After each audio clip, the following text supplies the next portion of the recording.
काफी दिन से बदहाल रहने के बाद आज धर्मबाड़ी से अनगढ़ सड़क का शिलान्यास किया गया, जहां पे अमोड़ विधायक और एएमआईएम के प्रदेश अध्यक्ष जनाब अख्तरुल ईमान साहब उपस्थित रहे। साथ में किशनगंज सांसद डॉक्टर मोहम्मद जावेद आजाद भी रहे उपस्थित। आप इस वीडियो में देखें। तक उस कौम की हालत नहीं बदली, न हो जिसको ख्याल आप अपनी हालत के बदलने का, है ना। तुम्हारे सामने में जो एमएलए खड़ा है वो तुम्हारे लोगों को जगाया। किशनगंज लोकसभा क्षेत्र के कई मुद्दा को लेकर एएमआईएम के प्रदेश अध्यक्ष और अमोड़ से विधायक अख्तरुल ईमान जी पत्रकारों से बातचीत करते हुए बताया कि बिहार के क्या हालात और स्थिति है। राहुल गांधी के बारे में भी किया बात। आप इस वीडियो में अंत तक बने रहें। चैनल को लाइक, कमेंट और सब्सक्राइब करें। खोल कर लुटा दे किसी को तो उसको खुदा भी नहीं बदलेगा। आवाम उठे, अगर जिसको हक नहीं मिलता है ऐसे लोग आए हम लोग के पास, उस पर कार्रवाई कराना हमारी जिम्मेदारी है। सर, जिस तरह इंडिया गठबंधन से ममता दीदी अलग हुई है, इस पर क्या कहना चाहेंगे? अरे ये बेजोर की शादी है यार, दूल्हा अंदर बीवी बाहर, बीवी अंदर दूल्हा बाहर वाला मामला है इन लोगों का। अभी इन लोगों का कोई ठीक ठाक होने वाला है कुछ क्या? अभी इन लोगों का थी लोगों को, अब उम्मीदें थी लोगों को, अब उनका बेचारे का खुद ठीक नहीं हुआ है। अभी नीतीश कुमार अभी किधर पलट जाएंगे उनका कोई ठीक नहीं हुआ है। ये लोग सुबह कहीं है शाम कहीं है, इनका कोई विश्वास नहीं है।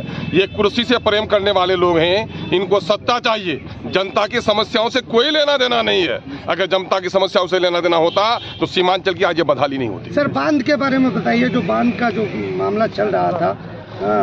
अरे भाई, यहाँ पर बांध का मसला जो था वो 2008 में सैंक्शन हुआ। केंद्र में तस्लीमुद्दीन साहब थे, मैं था यहाँ पर, और मैंने यहाँ से रामाश्रय बाबू से सैंक्शन करवा करके दिल्ली भिजवाया। और उसमें यह था कि बांध को महानंदा किनारे दोनों तरफ सड़क बांधी जाएगी और बोल्डर पिच किया जाएगा ताकि गांव से कटाव से बचाया जाए, और उसके ऊपर सड़क बनाई जाएगी। लेकिन अभी इन बदमाश ऑफिसरों ने क्या कर दिया है, 1 किलोमीटर 1.5 किलोमीटर नदी को छोड़कर बांध बांधा है और सारी बस्ती अंदर में जाएगी। तो कोई उस बांध को रहने देगा क्या? सारी बस्तियां डूब जाएंगी। इसलिए ये उचित नहीं है। इसके खिलाफ हम लोगों ने मुजाहरा किया है।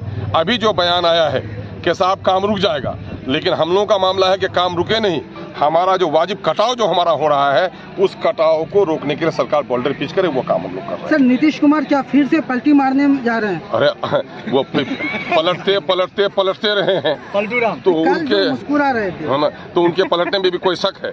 जहाँ तक लोकल मुद्दे हैं, ये सड़क के लिए कितनी लड़ाई लड़ी गई है वो शायद आप लोग मीडिया के लोग गवाह होंगे, है ना। और 5 साल तक जो मेंटेनेंस करना था, और उस पर भी जो प्रधानमंत्री सड़क होता है उसको केंद्र की तरफ से जरा सा वो किया जाता है। अभी तो केंद्र और राज्य दोनों के साझा कार्यक्रम से बन रहा है, लेकिन पहले केंद्र की तरफ से था और उसकी रिपेयरिंग में बड़ी लापरवाही हुई है।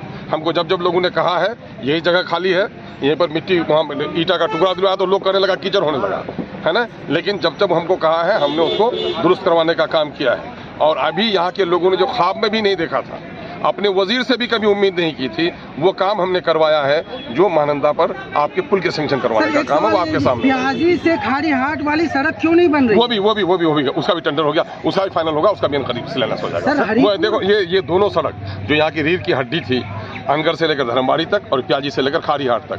और आप लोगों को याद होगा कि बारिश के ज़माने में खाड़ी हाट में जब वहाँ पर 1 फीट 1.5 फीट पानी जमा था, ये बंदा जाकर के वहाँ पर भी मिट्टी भरवाकर बरसात के दिनों में लोगों को आसाइश पहुँचाया है। वो सड़क भी सैंक्शन हो गई है, अनकरीब उसका भी शिलान्यास होगा। हरिपुर दास पर जो पुल है सर, वहाँ बहुत जर्जर हालत में लोग गाड़ियाँ ले जाने आने में बहुत दिक्कतें होती है। हरिपुर वाला पुल मैं अभी कई दिन पहले देखा हूँ, और जहाँ तक सबसे बड़ा मसला रसीली और खाड़ी का है, उसके लिए 2 स्कीम हम लोगों ने सैंक्शन करवाया है। एक तो पहले सिर्फ पुल का स्केच नहीं था, तो पुल जो बनाती है वो RWD है, और जो बांध बनाती है वो WRD है, वाटर रिसोर्स डिपार्टमेंट। तो जल संसाधन विभाग से और RWD दोनों से साझा स्कीम बनी है, और अनकरीब सिर्फ लापरवाही के नतीजे में देर हुआ है, अनकरीब वो काम भी आपके सामने मर रहा है। सर, भारत जोड़ो न्याय यात्रा को लेकर राहुल गांधी किशनगंज आ रहे हैं, क्या कहना चाहेंगे? अब बेचारा अपना खोई हुई जमीन तलाश कर रहे हैं, और सीमांचल में मिलने वाला क्या है उनको? सीमांचल के लोगों को बार बार ठगा है। कांग्रेस को हमेशा लोगों ने वोट दिया, कांग्रेस ने यहाँ के लोगों को क्या दिया, वह जवाब दे दें। अब तो मैं समझता हूँ कि यहाँ का नौजवान जितना बेदार हुआ है, अब वहाँ स्थानीय समस्याओं पर जो बात करेगा वही क्षेत्र का सेवक बनेगा।